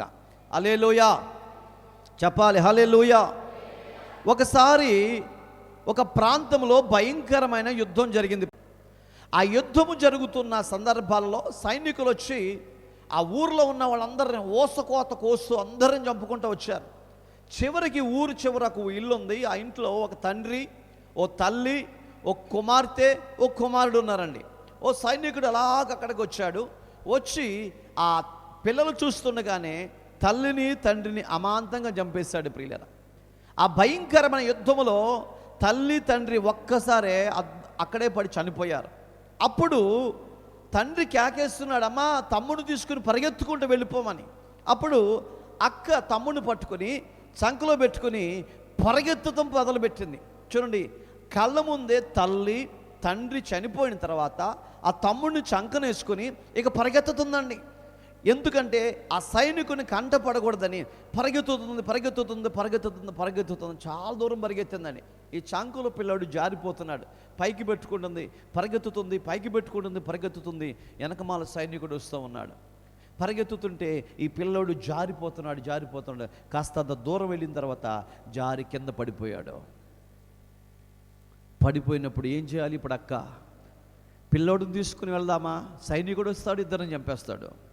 పిల్లాడిని విడిచిపెట్టి వెళ్ళిపోదామా? అయ్యో నా తమ్ముడు. అలాంటి భయంకరమైన పరిస్థితుల మధ్య ఏం చేయాలో అర్థం కాక కాస్త అంత దూరం పరిగెత్తుకుంటూ వెళ్ళి ఒక పొదలో కూర్చొని చూస్తూ ఉంది. తమ్ముడు కింద పడిపోయాడు, ఏడుస్తున్నాడు, అక్క అక్క అని. ఆ పిల్లోడు గట్టిగా కేక పెడుతున్నాడు. పొదలో కూర్చొని చూస్తూ ఉంది ఏం జరుగుతుందని. సైనికుడు వచ్చాడు. ప్రియులరా, సైనికుడు వచ్చాడు, చూశాడు, కేకేస్తున్నాడు, రా బయటికి రా, నువ్వు కనుక రాకపోతే మీ తమ్ముడిని ఇక్కడే చంపేస్తాను అని గట్టిగా కేకలేశాడు. అక్క ఏడ్చుకుంటూ బాధపడుతూ పొదలోంచి బయటికి రాలా. పేక మీద అడిగేసి అలాగ ఒక్క తొక్కు తొక్కాడు ప్రియులరా. కెవ్వుని కేకబెట్టి పిల్లోడు అక్కడే ప్రాణం ఇడిచాడు. పిల్లోడు చచ్చిపోయాడు. అక్క ఒక్కటే పొదలో కూర్చొని ఏడ్చుకుంటుంది. సైనికుడు చుట్టూ చూశాడు, కనబడలా, వెళ్ళిపోయాడు. ఆ తర్వాత ప్రభుత్వం వాళ్ళు వచ్చారు. ఆ ఉన్నటువంటి వ్యక్తులందరినీ చూస్తే ఎవరు మిగల్లా, అమ్మాయి ఒకటే మిగిలింది. తీసుకెళ్ళి ఒక అనాథ శరణాలయంలో చేర్చారు. ఆమె చదువుకుని ఒక హాస్పిటల్లో నర్సుగా దేవుడు కృప చూపించాడు. దేవునికి మహిమ కలుగును గాక. హల్లెలూయా. తన పని తను చేసుకుంటా ఉంది, నర్సుగా వర్క్ చేస్తూ ఉంది గవర్నమెంట్ హాస్పిటల్లో. ఒక దినాన ఓ పేషెంట్ వచ్చాడు. అది కనబడుతున్నాడే చూడండి. ఆ వ్యక్తి భయంకరమైనటువంటి బుల్లెట్ గాయాలయ్యి శరీరం అంతా గాయపరచబడిపోయి చావు బతుకుల మధ్య వచ్చాడు. వస్తే ఆ వ్యక్తిని గబగబ లోపల తీసుకొచ్చి బుల్లెట్లన్నీ తీసేశారు. చక్కగా అతనికి ట్రీట్మెంట్ జరుగుతూ ఉంది. అదే సమయంలో ఈ అక్క అక్కడికి వచ్చి ఆ వ్యక్తిని చూసి ఆ వ్యక్తి కొరకు పరిచర్య చేస్తూ ఉంది. ఆ గాయాలు కడగటం, కట్లు కడటం అలా చేస్తూ ఉంది ప్రియులరా. అలా చేస్తూ ఉంటే రోజు ఏడుస్తూ ఉంది. అందరు చాలామంది ఉన్నారు. వాళ్ళందరి దగ్గరికి వెళ్తుంది, కట్లు కడుతుంది, మామూలుగా వచ్చేస్తుంది. ఇతగాడి దగ్గరికి వచ్చేసరికి ఏడుస్తుంది. ఓ రోజు చూసి, సిస్టర్, ప్రతిరోజు నేను గమనిస్తున్నాను, నువ్వు అందరి దగ్గరికి వెళ్తున్నావు, చక్కగా కట్లు కడుతున్నావు, నేను చూస్తున్నా. కానీ నా దగ్గరకు వచ్చే తల్లికి ఎందుకు ఏడుస్తున్నావు, ఎందుకు అంతలా ఏడ్చేస్తున్నావు అని అడిగింది ప్రియులరా. అతను అడిగినప్పుడు అప్పుడు అక్క అంటది, పలానా సంవత్సరంలో ఒక భయంకరమైన యుద్ధం జరిగింది, గుర్తుందా? అవును, నాకెందుకు గుర్తులేదు, నాకు గుర్తుంది. ఊరు చివరకు కుటుంబం ఉంది. ఆ కుటుంబం దగ్గరికి వచ్చి ఒక అక్క తమ్ముడు ఉన్నాడు, వాళ్ళని పట్టుకొని అక్కడే చంపేశావు తల్లిని తండ్రిని. అవును, నేనే చంపేశాను. అక్క పసిపిల్లోడిని పట్టుకుని పరిగెత్తుకుంటూ వెళ్ళిపోతుంది. అప్పుడు పిల్లోడు జారి కింద పడిపోతే ఆ పిల్లోడు పేక మీద అడిగేసి తొక్కేశావు, నేనే చంపేశాను. అక్క చాలా దూరం వెళ్ళిపోయింది, కనిపించలేదు నీకు? అవును, కనిపించలేదు. ఆ అక్క నేనే అని చెప్పిందండి. ఒక్కసారిగా మంచం మీద ఉన్నవాడు కింద పడిపోయాడు. ఆ అక్కను నేనే అని ఎప్పుడైతే చెప్పిందో ఒక్కసారి పడిపోయాడు. అమ్మా, ఎందుకు ఇలా చేస్తున్నావు? నేను నీ కుటుంబం అంతటిని చంపేశాను, పసిపిల్లని కూడా చూడడం చంపేస్తాను కదా. వచ్చిన రోజు ఏ పాయిజన్ ఇచ్చినా చచ్చిపోయేవాడిని కదా నేను. నా దగ్గరకు వచ్చి బుల్లెట్లు తీసి గాయాలు కడిగి ఎందుకు ఇలా చేస్తున్నావు అని అంటే, ఆ మంచం మీద నుంచి కింద పడిన వ్యక్తికి ఇలా చూపించిందండి. అదుగో ఆ గోడ మీద ఒక వ్యక్తి కనబడుతున్నాడు చూడండి. ఆయన నా దేవుడు, ఆయన నాలో ప్రేమను ఉంచాడు. స్తోత్రం చెప్పండి. ఆయన ప్రేమ నాలో ఉంచాడు, ఆ ప్రేమే నీకు పంచుతున్నాను అని చెప్పేదండి. చెప్పిన వెంటనే ఆ పడిపోయిన వ్యక్తి వెంటనే మోకరించి ప్రభు సన్నిధిలో ప్రార్థన చేసుకొని ఆ రోజు నుంచి ఓ క్రైస్తవ వ్యక్తిగా ఆయన మారటమే కాకుండా అనేక మందిని మార్చగలిగాడు. అదండి ప్రేమ అంటే. క్రీస్తునందు ప్రియ దేవుని బిడ్డలారా, యేసయ్య ప్రేమ ఎంత గొప్పదో, యేసయ్య ప్రేమ ఎంత ఉన్నతమైందో, యేసయ్య ప్రేమ ఎంత శక్తివంతమైందో. కానీ భర్త ఆ ప్రేమను పంచలేకపోయాడు. కానీ దేవుడు ప్రేమను పంచాడండి. యాజక ధర్మం జరిగించేవాడిని లేయా ద్వారా బయటికి తీసుకొచ్చాడు దేవుడు. దేవునికి మహిమ కలుగును గాక. ఈ బూరలు ఊదేవాళ్ళు వాళ్ళే. ఆ కృప దేవుడే ఇచ్చాడు. మందసాన్ని మోసే కృప దేవుడు ఇచ్చాడు. యాజక ధర్మం జరిగించే కృప దేవుడు ఇచ్చాడు ప్రియులరా. అంతేకాదు, ఆది కాండము, నిర్గమ కాండము, లేవి కాండం, సంఖ్యాకాండం, ద్వితీయోపదేశ కాండము, ఈ కాండాలన్నీ కూడా మోషే ద్వారా వ్రాయించబడ్డాయి. స్తోత్రం చెప్పండి. దీనికి కారణం ఎవరంటే లేయా. మోషేని అడుగుదా, మోషే ఎక్కడి నుంచి వచ్చారయ్యా మీరు? మా అమ్మమ్మ అయినటువంటి లేయా. అందరి చేత ద్వేషింపబడింది, దూషింపబడింది, కానీ దేవుడు మాత్రం ద్వేషించలేదు, దూషించలేదు. అందరి చేత త్రోసివేయబడిన తను ఈరోజు ఒక ప్రపంచానికి దీపములాగా దేవుడు వెలిగించాడండి. ఈ 5 కాండాలు లేయా గర్భవాసము నుంచి బయటకు వచ్చాయి. స్తోత్రం చెప్దామా. 10 ఆజ్ఞలు ఎక్కడి నుంచి వచ్చాయండి? లేయా నుంచి వచ్చాయి. రాహేల్ నుంచి కాదండి, లేయా నుంచి 10 ఆజ్ఞలు వచ్చాయి. కీర్తనలు, ఆ తర్వాత కీర్తనలు కూడా ఆమె నుంచే బయటకు వచ్చాయి. లేయా నుంచే బయటకు వచ్చాయి. స్తుతి ఆమెలో నుంచి వచ్చింది. ఇక్కడ మీరు చూస్తూ ఉండండి, చాలా విషయాలు మీకు కనబడతాయి. యోధా గోత్రముల నుండి వచ్చిన కాలేబు కానాను చేరడానికి దేవుడు కృప చూపించాడండి. హల్లెలూయా. ఎక్కడ వాళ్ళండి వీళ్ళంతా? లేయా నుంచి వచ్చినటువంటి వాళ్ళే కానానుకు చేరుకున్నారండి. ఈ కాలేబు అనే వ్యక్తి లేయా నుంచి వచ్చినటువంటి వ్యక్తులే వీళ్ళంతా. స్తోత్రం.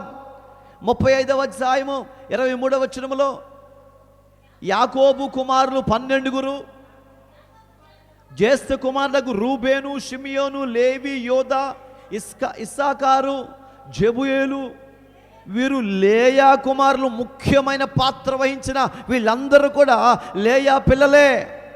చూసారండి, లేయా పిల్లలే వీళ్ళంతా. యాకోబుకి ఎంతమంది అండి కొడుకులు? 12 మంది అండి.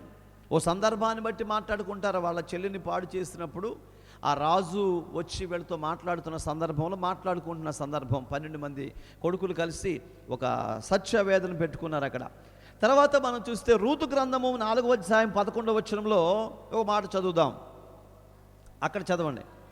అందుకు అమ్మా పురద్వారము నుండిన ప్రజలందరూ పెద్దలను మేము సాక్షులము, యెహోవా నీ ఇంటికి వచ్చిన ఆ స్త్రీని ఇశ్రాయేలీల వంశమును వర్ధిల్ల చేసిన రాహేలును పోలిన దానిగాను లేయాను పోలిన దానిగాను చేయునుగాక. స్తోత్రం.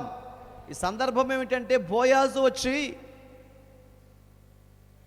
బోయాజు రూతుని పెళ్లి చేసుకున్న సందర్భంలో అక్కడ ఉన్న పెద్దలు పిలిచి అడుగుతాడు, ఇదిగో పలానా వ్యక్తిని పెళ్లి చేసుకుందాం అనుకుంటున్నాను, మీ అభిప్రాయాన్ని చెప్పండి అంటే వాళ్ళు అంటున్నారు, లేయా మరియు రాహేలు శ్రేష్టమైన వ్యక్తులు, వారిని పోలిన వ్యక్తే ఈవిడ, కాబట్టి ఈవిని చేసుకుంటే మీరందరూ దీవించబడతారని పెద్దలు చెప్పారండి. స్తోత్రం. అంటున్నాడు చూడండి, రాహేలును పోలిన దానిగాను లేయాను పోలిన దానిగాను చేయునుగాక అంటే వాళ్ళిద్దరు ఏమయ్యారంట? దీవించబడినటువంటి పరిస్థితులకు వెళ్ళిపోయారండి. సంఖ్యాకాండం 24వ అధ్యాయం 17వ వచనం, ఆయన చూచుచున్నాను కానీ ప్రస్తుతం ఉన్నట్లు కాదు, ఆయన చూచుచున్నాను కానీ సమీపముందు ఉన్నట్లు కాదు. నక్షత్రం యాకోబులో ఉదయించెను, రాజదండము ఇశ్రాయేలు నుండి లేచును, అది మోయాబు ప్రాంతమును కొట్టును, కలహవీరులందరిని నాశనము చేస్తుంది. హల్లెలూయా. ఇప్పుడు యాకోబుల నుంచి ఏమొస్తుందంటండి? యాకోబుల నుంచి ఏమొస్తుందంటండి? నక్షత్రం వస్తుందండి. ఆ నక్షత్రం రావడానికి గల కారణం ఎవరు? లేయా. చెప్పండి, నక్షత్రం రావట కారణం ఎవరు? లేయా. లేయాని ఎవరు ద్వేషించారు? చెల్లి ద్వేషించింది, భర్త ప్రేమించలేదు. కఠినాత్ముడైన తండ్రి, అసలైనటువంటి ముగ్గురు వ్యక్తులు ద్వేషించిన పరలోకపు తండ్రి మాత్రం ఓ నక్షత్రాన్ని బయటికి తీసుకొస్తున్నాడండి. స్తోత్రం.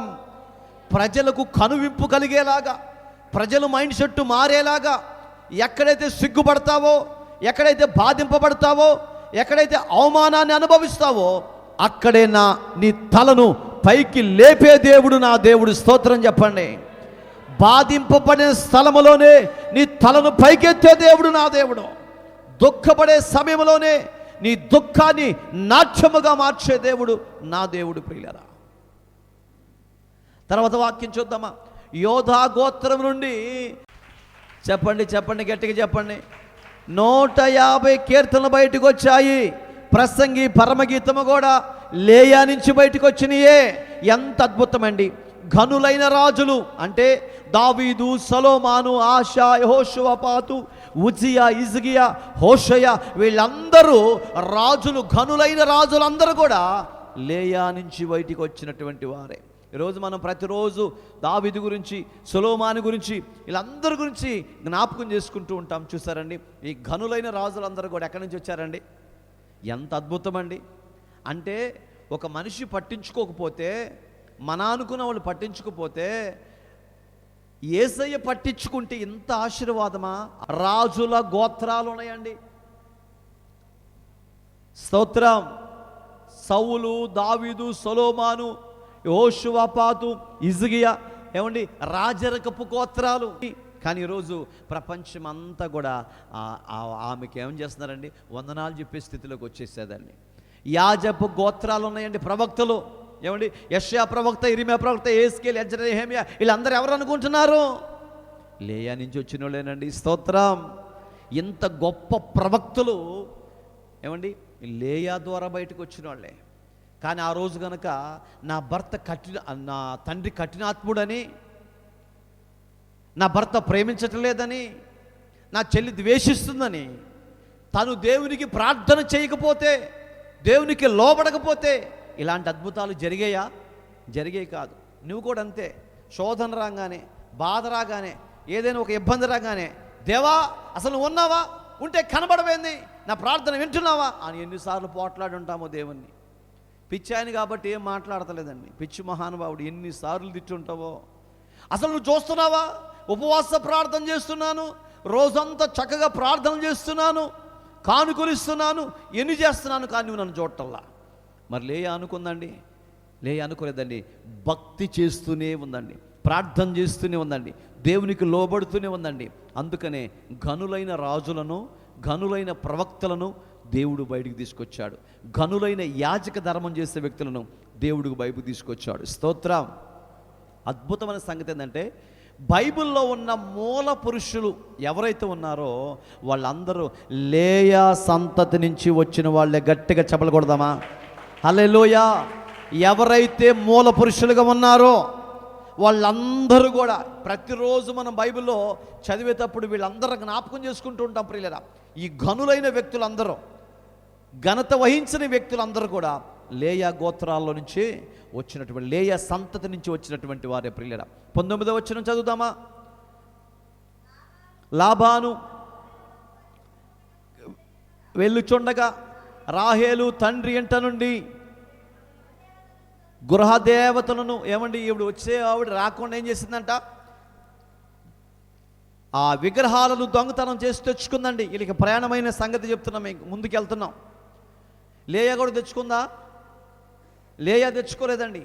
లేయా దేవుని కృప కలిగి ఉందంతే. కానీ రాహేలు విగ్రహాలు తెచ్చుకుందండి. అక్కడ వాక్యాన్ని చదువుతాం, 32వ వచనం. ఎవరి యొద్ద నీ దేవతలు కనబడును వారు బతకకూడదు. యాకోబు అంటున్నాడు, మామా చూసుకున్నావా? చూసుకున్నాను, ఎక్కడ కనపడలా. అప్పటికి దాచేసింది తల్లి, బంగారు తల్లి దాచేసిందండి. యాకోబు అంటున్నాడు, ఎవరి దగ్గర ఈ విగ్రహాలు కనబడతాయో వాళ్ళు బ్రతకూడదు. స్తోత్రం. చదవండి తర్వాత మాట. ఒక్కళ్ళు చదవండి తల్లి, ఇంకా ఒక్కళ్ళు చదవండి తల్లి. Very good. నీవు నా యొద్దనున్న వాటిని మన బంధువుల ఎదుటకి నీ దాన్ని తీసుకునమని లాబానుతో చెప్పెను. రాహేలు వాటిని యాకోబుకు తెలియలేదు కాబట్టి ఆ దొంగతనం చేసిన వాళ్ళు చచ్చిపోతారన్నాడండి. తెలియలే పాపం. తెలిసినట్లయితే ఎలాగో కవర్ చేసుకున్నాడు. ఎందుకంటే 14 సంవత్సరాలు కష్టపడ్డాడు కదండి. 14 సంవత్సరాలు కష్టపడ్డాడు, కానీ తన మనసులో ఏముందో తెలుసుకోలేకపోయాడండి. తన మనసు ఎలాంటిదో తెలుసుకోలేకపోయాడు. ఎలాంటి మనసు అండి? పచ్చి దొంగ. ఏ దొంగ? పచ్చి దొంగ. పచ్చి దొంగ అని ఎందుకంటున్నానంటే, పక్కింటి కాడ దొంగతనం చేయలా, తనింటోనే దొంగతనం చేసుకొచ్చిందండి. స్తోత్రం. ఎవరి దగ్గర? తండ్రి దగ్గరే. కఠినాత్ముడైన తండ్రి. ఎవరి విషయంలో? లేయా విషయంలో. రాహేలు విషయంలో అలా కాదండి. రాహేలు తండ్రి ప్రేమించాడు, తన ప్రేమ మమకారాలు అందించాడు. ఇప్పుడు తండ్రికి ఏం చేసింది? తండ్రి నెత్తిని తీసుకొచ్చి పెట్టిందండి, బరువు అంతా తీసుకొచ్చి. తండ్రి ఎవరిని ప్రేమిస్తామో వాళ్ళే మన నెత్తిమే పెడతారు. అవునండి.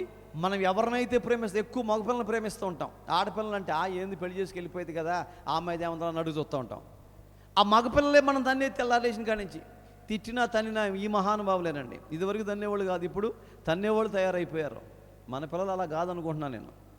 ఆడపిల్ల ఏముంది, పెళ్లి చేసుకు వెళ్ళిపోయింది అనుకుంటాం. కాదు కాదు, ప్రతి క్షణము నీ కొరకు పరితపించిపోయేది ఆడపిల్ల మాత్రమే. స్తోత్రం. మా అమ్మ బాగుండాలి, మా నాన్న బాగుండాలని మొట్టమొదట కోరుకునేది పురుషుడు కాదండి, ఆడమ్మాయేనండి. అందును బట్టి దేవునికి మహిమ కలుగును గాక.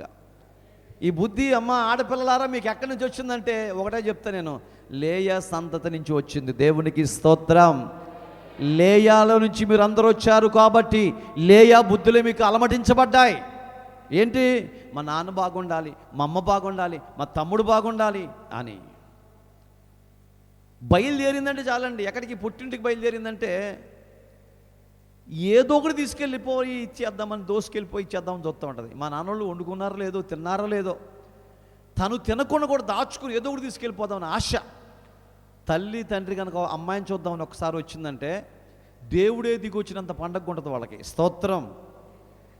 ఎక్కడికైనా వెళ్దామంటే నీరసంగా బయలుదేరతారు. మీ ఇంటికి వెళ్దామని బయలుదేరమని చెప్పండి, 2 నిమిషాల్లో ఎంత చక్కగా రెడీ అయిపోయి బస్సులు లేకపోయినా సరే నడిచే వెళ్ళిపోదామంటారు. ఎందుకని? తల్లి తండ్రి మీద ఉన్న ప్రేమ. ఈ ప్రేమ మమకారాలన్నీ ఇదిగో లేయా నుంచి మనకు అనుగ్రహించబడ్డాయి. దేవునికి మహిమ కలుగును గాక. ఇక కాస్త ముందుకెళ్దాం. చూడండి 33 వచనం. లాబాను యాకోబు గుడారములోనికి, లేయా గుడారములోనికి, ఇద్దరు దాసీల గుడారములోనికి వెళ్ళెను గాని ఏమి ఎడ దొరుకుతాయి?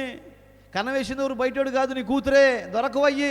ఎక్కడ పెట్టింది? ఈ ఆడ పెట్టాలి, ఆడ పెట్టేసింది కాబట్టి కనబడలా. తర్వాత అతడు లేయా గుడారం నుండి బయలుదేరి రాహేలు గుడారంలోకి వెళ్ళెను. రాహేలు విగ్రహములు తీసుకొని వంటె సామాగ్రి పెట్టెలో వాటిని మీద కూర్చుండెను. కాగా లాబాను అంతటా తడిమి చూసి నప్పటికీ అతనికి ఏమి దొరకల. ఏడబెట్టిందంటండి?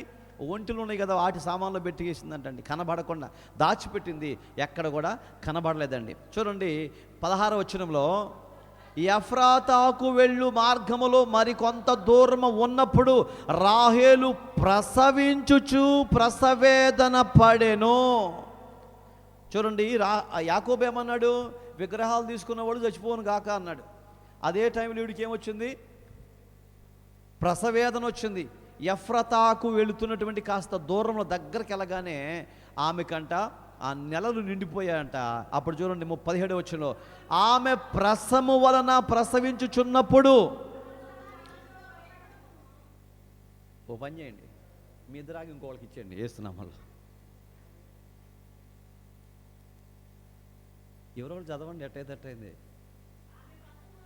ప్రసము వలన ప్రయాసపడుచున్నప్పుడు మందర్సాని ఆమెతో భయపడకుము, ఇది నీకు కుమారుడగనని చెప్పెను. చూడండి, ఆ మందర్సాని వచ్చింది, భయపడబాక, బాధపడబాక, నీ కుమారుడు పుట్టబోతున్నాడని మందర్సాని చెప్పిందండి. కాస్త ధైర్యపరిచిన కానీ ఉపయోగం లేకపోయింది. ఏం జరిగిందో కాస్త చూద్దామా? ఆడ మందర్సాని, రాహేలు, ఆ బ్యాచ్ మొత్తం మనం ఆడ చూస్తూ ఉంటాం. ఓకే, తర్వాత చూద్దాము. ఆమె మృతి పొందెను. ఏం చేసిందంటండి? ఎవరు? ఈ రాహేలు మృతి పొందింది అంటండి. ఎక్కడ బయలుదేరింది? తండ్రి దగ్గర బయలుదేరింది. గమ్యస్థానం చేరుకుందా? చేరుకోలేదు. ఎందుకని చేరుకోలేదు? ఈమె బుద్ధి ఎప్పుడూ ద్వేషించడమే, దూషించడమే, పక్కన బాధ పెట్టడమే. ఒకవేళ ఈ రాత్రి నీ బుద్ధి కూడా అదే అయితే నిత్యరాజ్యానికి మనం పోలేము. నీకు అర్థమవుతుందా?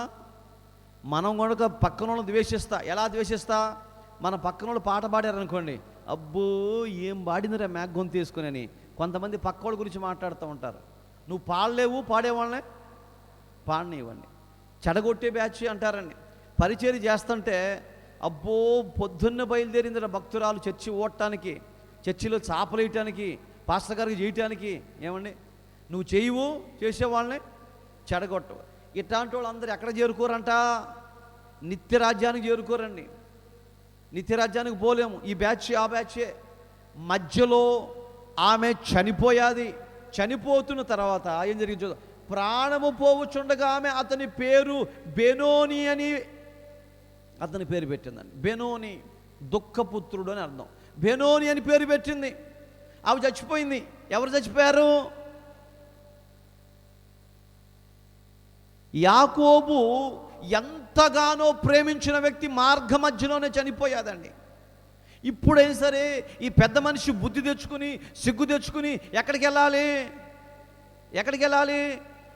లేయా దగ్గరికి పోవాలి. ఈ పెద్ద మనిషికి బుద్ధి లేదు, సిగ్గు లేదండి. చూసారా, ఎంత జరిగినా కానీ లేదు. ఆ పసిపిల్లాన్ని పట్టుకుని లేయమ్మ దగ్గరికి వచ్చి, అమ్మా లేయమ్మా, అదిగో మీ చెల్లి చచ్చిపోయింది, ఈ పిల్లోడు పసిపిల్లోడు, ఈయన ఎట్ట పెంచుతావో నాకు తెలియదమ్మా అని చెప్పి ఆ పిల్లోడిని తీసుకొచ్చి అప్పగిచ్చిందండి. ఏమండి, ఇక్కడ మీరు గమనించారా? రాహేలు బ్రతికినంతకాలం లేయాని ఏడిపించింది.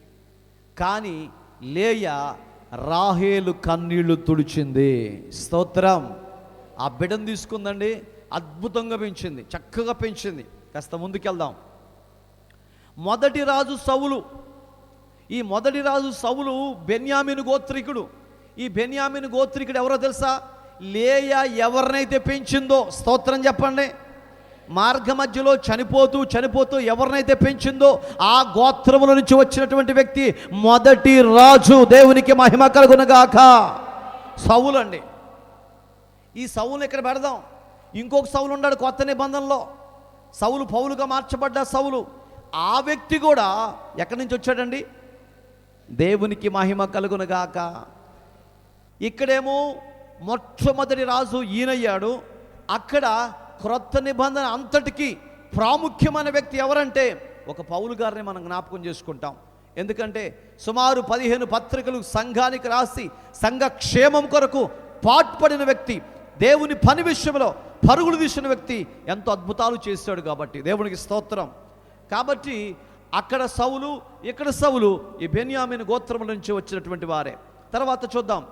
రాహేలు లేయాని ఏడిపించింది, కానీ లేయా రాహేలు కన్నీళ్లు తుడిచిందండి. ఆ పసిపిల్లడు తీసుకుని పెంచింది, ఒక ఉన్నతమైన వ్యక్తిగా పెట్టిందండి. చూడండి, యాకోబు చచ్చిపోయినప్పుడు ఆ పిల్లోడిని తీసుకొచ్చి లేయకు అప్పగిస్తున్నటువంటి దృశ్యాన్ని మనం చూస్తున్నాం.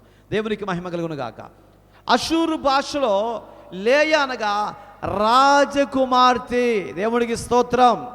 లేకపోతే రాణి అని అర్థం. ఇందాక చెప్పాం అలసిపోయిందని. అప్పుడు అలసిపోయిందే, కానీ దేవుడు జ్ఞాపకం చేసుకున్న తర్వాత ఇప్పుడు ఏమైపోయిందండి? రాజకుమార్తెగా మార్చబడింది.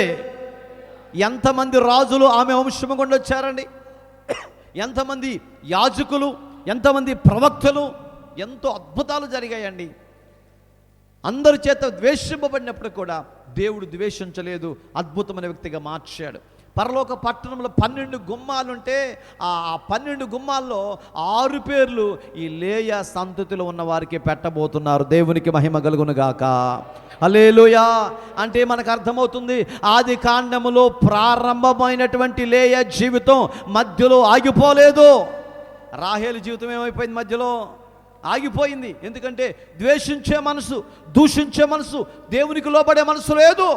కానీ కుమారుడు పుట్టిన ప్రతి క్షణం ఇవిడేమనుకుంది? నాకు దేవుడు దయచేశాడు, నా భర్త నన్ను చూస్తాడు, నా భర్త నన్ను ప్రేమిస్తాడు, నా భర్త నన్ను హత్తుకుంటాడు అని ప్రతి సందర్భంలో దేవుడు జ్ఞాపకం చేసుకుంది. దేవుడు అంటే భయం కలిగిన వ్యక్తిగా ఉంది. కాబట్టి ఆ వంశాన్ని దేవుడు నిత్యరాజ్యం దాకా నడిపించాడు. దేవునికి స్తోత్రం. లేయా చరిత్ర పాత నిబంధనలో కాక కొత్త నిబంధనలో కూడా ఉందండి. యోసేపు, మరియమ్మ, జకరియా, ఎలిజబెత్ ఎక్కడి నుంచి వచ్చారండి? దేవునికి మహిమ కలుగును గాక. ఏమన్నా అక్కడతో ఆగిపోలేదు, కొత్త నిబంధనలోకి వచ్చేసారండి. ఇప్పుడు మనకి అర్థమవుతుంది. ఎలిజబెత్తు, జకరియా కనబడుతున్నారు చూడండి వృద్ధాప్యంలో. ఈ ఇద్దరు వ్యక్తులు ఎక్కడి నుంచి వచ్చారంటండి? లేయా నుంచే.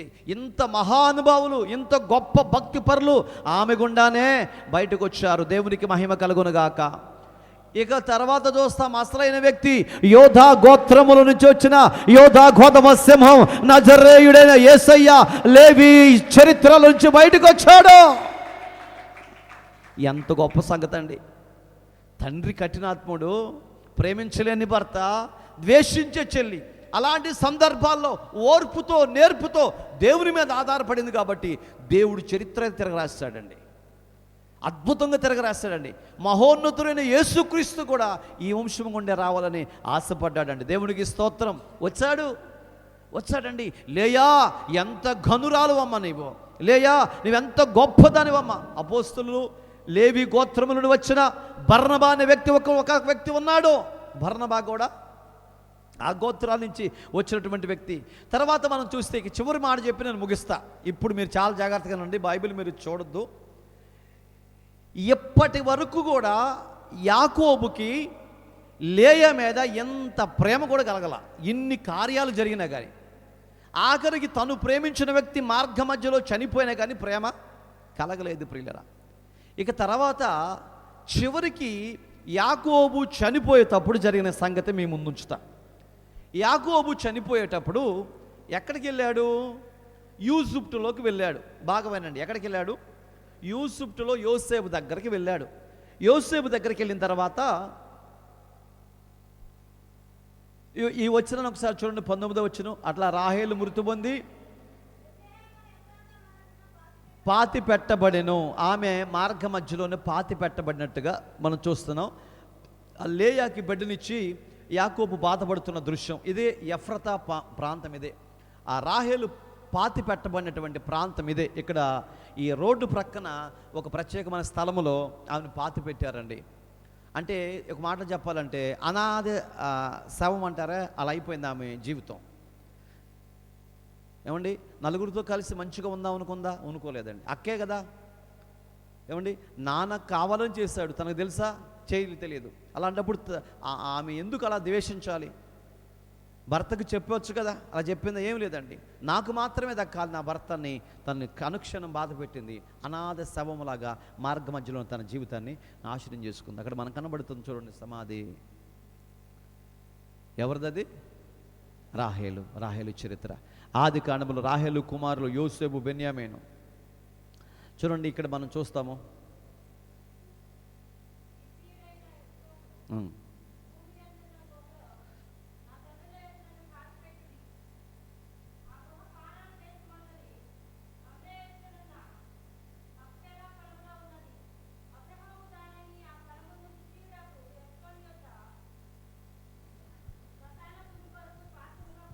ఇప్పుడు మీరు జాగ్రత్తగా వినండి ప్రియులారా.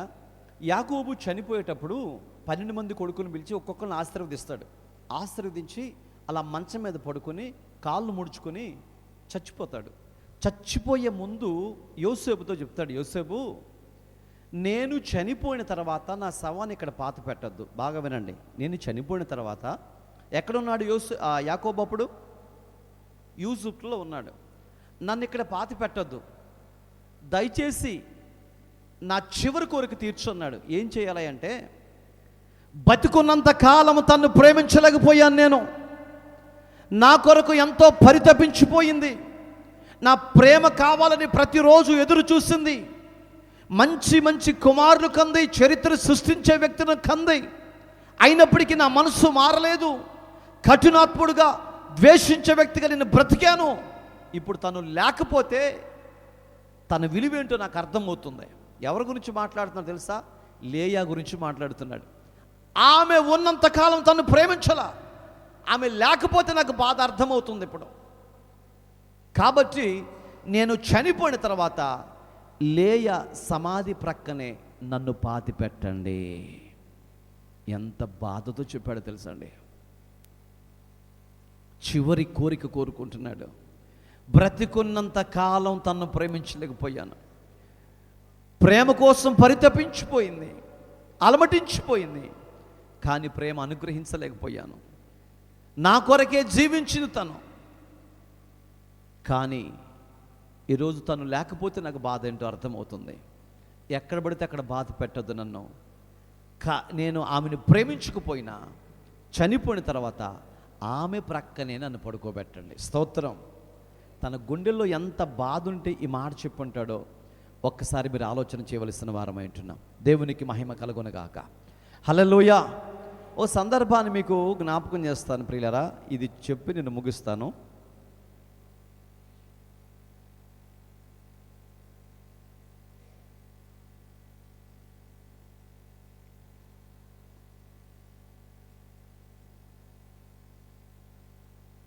ఒక సందర్భంలో ఒక ఫ్యామిలీ, ఆ ఫ్యామిలీ మీరు చూడండి. ఆ ఫ్యామిలీలో ఒక తండ్రి, ఒక తల్లి, ఒక కొడుకు, ఒక కుమార్తె ఉన్నారు. ఒక క్రిస్టియన్ కుటుంబం. అది కూడా అనుకోకుండా ఒకరోజు ఆయన చనిపోయాడు. చనిపోయినప్పుడు భార్య అతని మీద పడి ఎంతలా ఏడుస్తుందో చూడండి. తట్టుకోలేంత బాధతో ఏడుస్తుంది. ఆ సేమ్ టైం అదే టైంలో కుమార్తె వచ్చి ఆ తండ్రిని కౌగులించుకుంటూ చాలా ఏడుస్తూ ఉంటారు. చాలా బాధకరమైన పరిస్థితి ప్రియులారా. ఇందాక చెప్పాను, యాకోబు మంచం మీద పడుకొని ప్రాణం విడిచినప్పుడు యోసేపు తండ్రి మీద పడి ముద్దు పెట్టుకొని ఏడుస్తాడు. ఎంతలా ఏడుస్తాడంటే గుండె పగిలిపోయేలాగా ఏడుస్తాడు. అట్లాగే ఈవిడ కూడా భార్య కదండి, తన భర్త చనిపోయాడని భయంకరంగా ఏడుస్తూ ఉంది. ఏడుస్తుంటే కుమారుడు వచ్చి ఏడవద్దమ్మా అని చెప్పి ఓదారుస్తాడు. ఒకవైపు చెల్లి, ఒకవైపు తల్లి. అలా ఓదారుస్తూ ఇక్కడ మీరు గమనించండి, అక్కడ ఉన్న పెద్దలను అంటున్నాడు, అయ్యా ఒకే ఒకసారి మా నాన్న మీద కాలేసి పడుకుంటానయ్యా అన్నాడు. చనిపోయి శవం అక్కడుంటే ఆ కొడుకు అంటున్నాడు, ఇప్పటి వరకు మా నాన్న ప్రక్కనే పడుకునేవాడిని నేను, ఇప్పుడు మా నాన్న లేడు అంటే నేను బ్రతకలేను, కాబట్టి ఒక్కసారి మా నాన్నగారి మీద కాలేసి 2 నిమిషాలు పడుకుంటానయ్యా అని అక్కడున్న వచ్చిన పెద్దలను అడుగుతుంటే పెద్దలు అంటున్నారు, అయ్యా అలా కుదరదు, చనిపోయాడు కదయ్యా, అలా పడుకోకూడదయ్యా అని అంటుంటే వాళ్ళని చాలా రిక్వెస్ట్ చేసి బ్రతిమలాడి ఏడుస్తాడండి, చాలా బాగా ఏడుస్తాడు. ఒకే ఒక్క అవకాశం ఇవ్వండి, ఇక జీవితంలో నేను ఆయన చూడలేను, ఆయన స్పర్శ నాకు తగలదు, ఒక్కసారి నన్ను చూడనివ్వమంటే పెద్దలు ఏం మాట్లాడలేకపోయారో. అప్పుడు ఆ వ్యక్తి సమాధి పెట్టి మీద నుంచి తన తండ్రి మీద కాలేసి పడుకుంటాడు. చూస్తారు మీరు, ఎంత బాధ అండి, ఎంత వేదనకరమైన పరిస్థితి అండి, ఎంత దుఃఖమండి. మా నాన్న ఇంకా లేడు, మా నాన్న ఇంకా నేను చూడలేను, తిరిగి రాని లోకాలకి వెళ్ళిపోతున్నాడు, ఒక్కసారైనా నా తండ్రి ప్రక్కన పడుకుంటే నాకు బాగుంటుంది కదా అని ఆ ప్రక్కన పడుకుని ఎంతలా ఏడ్చాడో, ఎంతలా గుండె పగిలేలాగా ఏడ్చాడో ఇది చూస్తే మనకు అర్థమవుతుంది ప్రియులరా. యాకోబు కూడా అంటున్నాడు, ఏమంటున్నాడు తెలుసా, యోసేపు బ్రతుకున్నంత కాలం తను ప్రేమించలేకపోయానయ్యా, ఇప్పుడు చచ్చిపోతే తీసుకెళ్ళి లేయా పక్కన సమాధి చేయయ్యా, ఆ తృప్తైన నాకు మిగిలిద్ది, తన ప్రక్కనే నన్ను సమాధి చేయయ్యా, ఇది భారం అనుకోవద్దయ్యా అని ఆ మాట చెప్పి ప్రమాణం చేయించుకుంటాడు. ఒకవేళ చేయడేమో అని ప్రమాణం చేయించుకుంటాడు ప్రియులరా. అంటే చనిపోయేటప్పుడు ఎవరు గుర్తొచ్చారండి? అవునండి, చనిపోయేటప్పుడు భార్య గుర్తొచ్చింది. తను చేసిన పనులన్నీ గుర్తు చేసుకున్నాడు. చివరిసారిగా ఒక్కసారైనా ఆ ప్రక్క నన్ను పడుకోబెడితే చాలు అనుకుని పరితపించిపోయి ఏడుస్తాడు యాకోబు. అందుకనే యోసేపు సుమారు 40 రోజుల పాటు సుగంధ ద్రవ్యాలు పట్టించి ఆ ఈజిప్టులో ఉన్న రాజుకు చెప్పి బయలుదేరితే ఈజిప్టులో ఉన్న పెద్దలందరూ బయలుదేరారంట. ఆ పెద్దలు, ఇశ్రాయేలు పెద్దలు పెద్ద సమూహం అండి. ఎవరి కోసం? యాకోబును భూస్థాపితం చేయటానికి. దేవునికి మహిమ కలుగునుగాక. హల్లెలూయా, హల్లెలూయా. ఈ రోజు వాక్యం వింటున్నటువంటి దేవుని పిల్లలారా, లేయ ద్వేషింపబడి, దూషింపబడి, కఠినాత్ముడైన తండ్రి, ప్రేమించలేని భర్త, ద్వేషించే చెల్లి, ఇలాంటి పరిస్థితుల మధ్య, బహు దుఃఖకరమైన పరిస్థితుల మధ్య తన జీవితం కొనసాగిపోతుంటే దేవుడు విడిచిపెట్టాడా అండి? ఎందుకంటే లేయా దేవుని మీద ఆధారపడింది కాబట్టి లేయాను దేవుడు విడిచిపెట్టలా. ఈ రాత్రి నీవైనా నేనైనా ఏ పరిస్థితుల్లోనైనా మనం ఎవరి చేత ద్వేషింపబడుతున్నా, దూషింపబడుతున్నా, బాధింపబడుతున్నా, మనుషుల ప్రేమ నీకు దక్కకపోయినా, నీ అనుకున్న వారి ప్రేమ నీకు దక్కకపోయినా, నీ తోబుట్టుల ప్రేమ నీకు దక్కకపోయినా, ఇదిగో తన ప్రేమను పంచే ఒక వ్యక్తి ఉన్నాడు. ఆయనే నజరేయుడైన యేసయ్య. హల్లెలూయా. చదవం దగ్గరగా. ఎవరు ఈ వ్యక్తి? నజరేయుడైన యేసయ్య. నీ కొరకు నా కొరకు తన ప్రాణము పెట్టినటువంటి యేసయ్య. ఈయన యేసయ్య. ఇంకో సంగతి చెప్పాలా ముగించమంటారా? ఇంకో సంగతి చెప్పాలా? దేవునికి మహిమ కలుగునుగాక. హల్లెలూయా. క్రీస్తునందు ప్రియులరా, మరొక సంగతి మీ ముందు ఉంచుతా. ఒక గ్రామంలో ఒక గొర్రెలు కాపలా కాచుకుంటూ ఉన్నాడు ఒక వ్యక్తి. ఒక గ్రామంలో గొర్రెలు కాపలా కాచుకుంటూ ఉన్నాడు. ఆ ఊరికి ఒకటే ట్రైన్ వస్తూ ఉంటుంది. ట్రైన్ వస్తూ ఉంటే ఆ ట్రైన్లో డ్రైవర్కి టాటా చెప్తా వస్తూ ఉంటాడు ఈయన, ఈ కుర్రాడు. ఆ ట్రైన్ డ్రైవర్ చెప్తూ ఉంటాడు, ఇతను చెప్తూ ఉంటాడు. కాలం అలా గడిచిపోతూ ఉంది. ఓ రోజు ఉదయాన్నే లేచాడు. ట్రైన్ ఇంకా రాలేదేంటని ట్రైన్ ట్రాక్ మీద అలా నడుచుకొని కాస్త దూరం వెళ్తే గత రాత్రి బాగా పెద్ద గాలి వాన వచ్చి ఆ ట్రైన్ ట్రాక్ తొలగిపోయి ఉంటుంది. అది చూస్తాడు. అది చూసి అయ్యో ఇప్పుడు ట్రైన్ వస్తే ఆ ట్రైన్ అంతా ఒక్కసారిగా లోయలో పడిపోతుంది, ట్రాక్ తొలగిపోయింది, ఎలాగని సరే ట్రైన్ ఆపాలి, లేకపోతే ట్రైన్లో వాళ్ళు చనిపోతారని ఆ రైల్వే ట్రాక్ మీద నడుచుకుంటూ వస్తూ ఉంటాడు. ట్రైన్ అంత దూరం నుంచి ఆరన్ కొడతా వస్తూ ఉంది. ట్రైన్ డ్రైవరు ఇటువంటి చూస్తాడు, గొర్రెల కాపరి ఎక్కడ కనపడలా, ఏడి కుర్రోడు కనపడలేదే అని చెప్పి తిన్నగా చూస్తే రైల్వే ట్రాక్ మీద నడుచుకుంటూ వస్తున్నాడు, పరిగెత్తుకుంటూ వస్తున్నాడు. ఆ కుర్రోడు అంటున్నాడు, ట్రైన్ ఆపు ఆపు అని సైగ చేస్తున్నాడు. ఈ వ్యక్తి అంటున్నాడు, నువ్వు పక్కకు తప్పుకోమంటున్నాడు. ఒక్కల మాట ఒకళ్ళకి వినపడతల్లా, కానీ వీళ్ళు మాత్రం కేకలేసుకుంటున్నారు. ఈయనేమో తప్పుకోమంటున్నాడు, ఆయన ట్రైన్ ఆపమంటున్నాడు. ఒకళ్ళ శబ్దాలు ఒకరికి వినబడతలేదు, సైకిల్ చేసుకున్నారు. దగ్గరకు వచ్చేస్తుంది ప్రియుల, ట్రైన్ దగ్గరకు వచ్చేసేది. అయినప్పటికీ కూడా ఆయన ఆగటలేదు. కుర్రోడు ఏమనుకున్నాడంటే, నేను ఆగిపోతే అదిగో అక్కడ చనిపోతారు ప్రజలందరూ, కాబట్టి నేను ఆగకూడదని అదిగో అంత స్పీడ్ మీద పరిగెత్తుతూనే ఉన్నాడు. ట్రైన్ కూడా సేమ్ టైం వస్తూనే ఉంది. బ్రిడ్జి తొలగిపోయింది, పట్టా తొలగిపోయింది, ప్రజలు చచ్చిపోతారు, ప్రజలకి బ్రతకాలంటే ఆ ట్రైన్ ఆపాలి అనుకుని అలా ముందుకు వచ్చేసాడు ప్రియుల, దగ్గరకు వచ్చేసాడు. ఆ ట్రైను అమాంతంగా కొట్టేసింది. పక్కనే ఉన్న కంకర్రాళ్ళు పడిపోయి ఇలా నవ్వుతూ చూస్తూ ఉన్నాడు. రక్తపు మడుగులో కొట్టుకులాడుతూ ఉన్నాడు. ట్రైన్ డ్రైవర్ పరిగెత్తుకుంటూ దిగి, అరే చిన్న ఏమైందరా నీకెందుకు వచ్చిందరా ఈ బాధ, నీకు ఏదైనా బాధ ఉంటే నాకు చెప్పకపోయావా, నువ్వెందుకు ఇలాంటి అఘాయిత్యానికి పాల్పడ్డావరా అని చెప్పి ఆ కుర్రోని పట్టుకుని ఏడుస్తూ ఉన్నాడు, బాగా ఏడుస్తున్నాడు. ట్రైన్లో వాళ్ళందరూ దిగారండి, చూస్తూ ఉన్నారు. ఆ కుర్రోడు చూస్తూ ఇలా చేయి చూపించాడండి. ఏంటి చేయి చూపిస్తాడని ఆ ఒళ్ళో పడుకోబెట్టిన పిల్లోడిని అక్కడ పడుకోబెట్టి అలా నడుచుకుంటూ కాస్త దూరం వెళ్తే గట్టిగా ఏడుస్తున్నాడు. తమ్ముడు నా కోసం చచ్చిపోయావా, నేను బ్రతకాల నువ్వు చచ్చిపోయావా అని గట్టిగా పట్టుకుని ఏడుస్తుంటే ట్రైన్లో వాళ్ళందరూ దిగి చూసి ఏమైందయ్యా అంటే, ట్రైన్ ట్రాక్ తొలగిపోయింది, మనం బ్రతకాలని ఈ కుర్రోడు చచ్చిపోయాడంటే అందరూ ఆ పిల్లోడి మీద చేసి, తమ్ముడు నా కోసం చచ్చిపోయావా అని ఒకటేమని ఏడుస్తున్నారు. అందరూ ప్రతి ఒక్కరు ఏడుస్తున్నారు. ఎవరి కోసం చచ్చిపోయాడో? నీ కొరకే. ఆ గొర్రెల కాపరి ఎవరు? నజరేయుడైన యేసయ్య. ఆయన నీ కొరకు చనిపోయాడు తల్లి, నీ కొరకు నా కొరకు ఆయన ప్రాణం పెట్టాడు. ఆయన మన కొరకు తన ఆఖరి శ్వాస వరకు ఇడిచాడు. ఆయన మనం బ్రతకాలని కోరుకున్నాడు. ఆయన ఎంత గొప్ప దేవుడండి. ఆయన చనిపోకపోతే ఏమి లేదు మనకి, చెప్పండి, ఏమి లేదు, రక్షణ లేదు. కాబట్టి ఆయన ప్రాణం పెట్టకపోతే రక్షణ లేదు. కాబట్టి మన కొరకు నలకగొట్టబడ్డాడు యేసయ్య, మన కొరకు శ్రమ అనుభవించాడు యేసయ్య, మన కొరకు. నీ కొరకే నలకగొట్టబడిన యేసయ్య, నీ కొరకే గాయపరచబడిన యేసయ్య ఎంతలా శ్రమ పడ్డాడో. ముళ్ళు తల్లోనే ఇరుక్కుని పోయి ప్రియులరా, 2.5 నుంచి 3 అంగుళాలు నీ కొరకు ఎంత త్యాగం చేశాడో, నీ కొరకు ఎంతగా పరితపించిపోయాడో. నువ్వు బ్రతకాలని కోరుకున్నాడండి. అందుకని కొరడాబెట్టి కొడుతుంటే తనకు ఉన్నటువంటి ఆ ఇనప గేలాలు నాకటి చాలవల యూపంతా దున్నపడుతుంటే నోరు తెరవలేదు నా యేసయ్య, బదులు పలకలేదు నా యేసయ్య.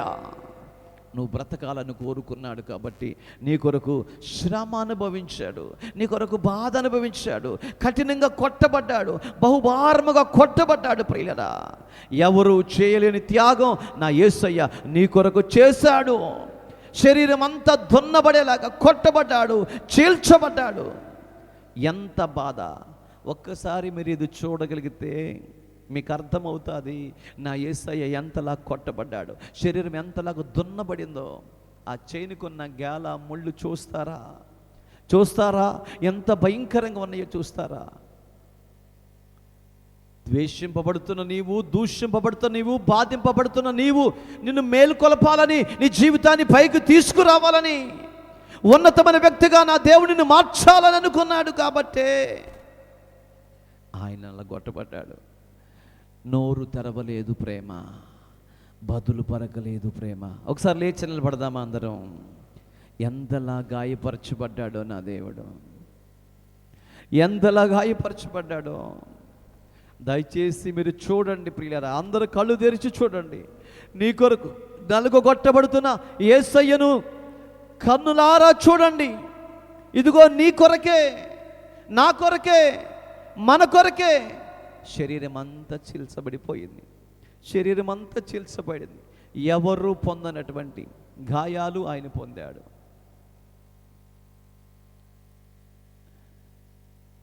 ఎవరి కోసమో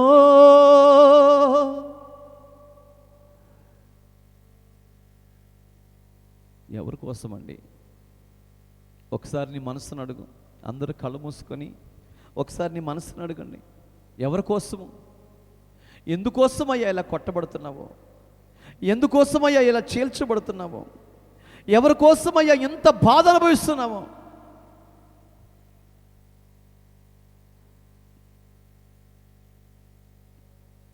అయ్యో, ఉపవాస ప్రార్థనలో నీకోసం నలగగొట్టబడుతున్న యేసుని చూడండి. నీకోసం చూడండి. నీకోసం నలగగొట్టబడుతున్న యేసుని చూడండి. నీ రూపమే రక్తమయమాయే నా కోసమే, రక్తమయమాయే నా కోసమే. సిలువే రక్తమయమాయే నా కోసమే, రక్తమయమాయే నా కోసమే. ఎందుకో ఎందుకో ఎందుకో ఎందుకో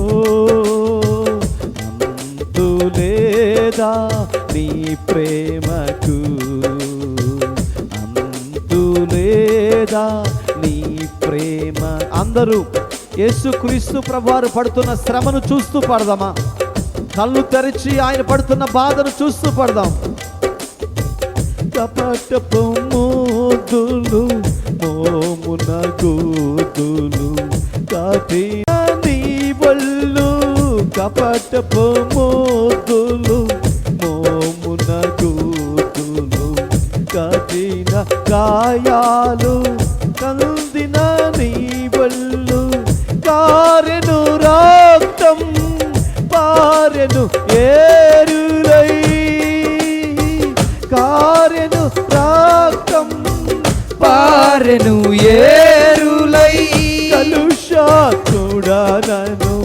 కడుగనేగా, కలుషాతుడనను కడుగనేగా. రమ్యమౌ నీ రూపమే రక్తమయమాయే నా కోసమే, రక్తమయమాయే మన కోసమే. రమే అన్యము పుణ్యము ఎరుగని నీవు, అక్రమం అన్యాయం అసలే ఎరుగవు, అన్యము పుణ్యము ఎరుగని నీవు, అక్రమం అన్యాయం అసలే ఎరుగవు. అన్యాయమే నీకు న్యాయము చెప్పేనా,